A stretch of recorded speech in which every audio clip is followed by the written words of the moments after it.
wowe ukeneye ikibanza cyiza mu mujyi wa Kigali muri site nziza. Iyi ni site imwe mu zikomeye mu mujyi wa Kigali, ni muri Bumbogo, ni muri site ya Masizi cyangwa se aho bita Imasizi, urenze mu Izindiro cyangwa se urenze mu Birembo bitewe n'aho uturutse.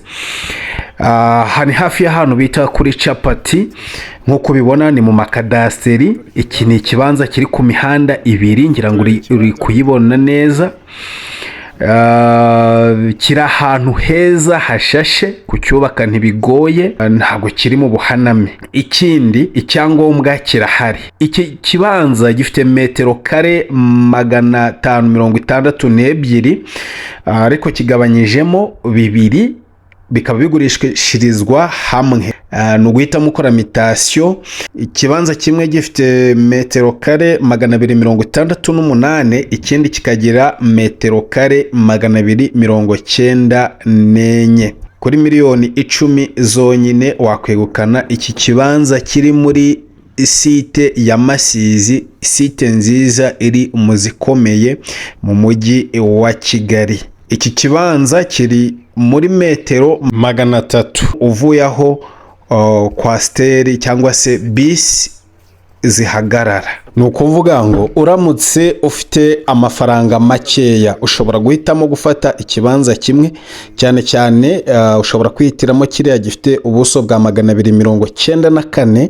urumva yuko kiburaho 6 kugira ngo cyuzuze metero kare 300. Ariko nta kibazo, kiba ari ikibanza nacyo kandi batangira ibyangombwa mu gihe kiri ahantu hemewe ho kubaka.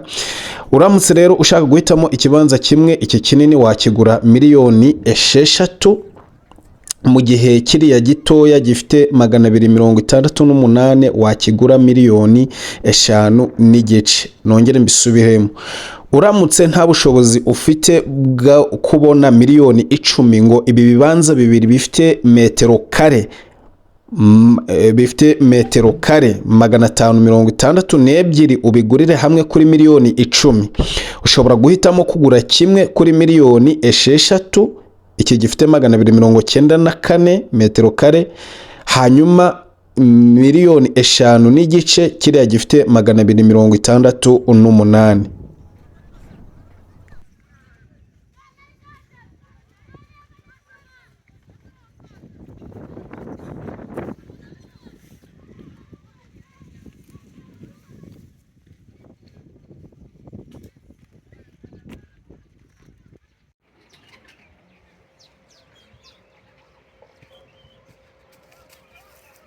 Bitese naje gufotora ikibanza, ndimo kwifotorera ikibanza, ntugire ngo ni ibindi.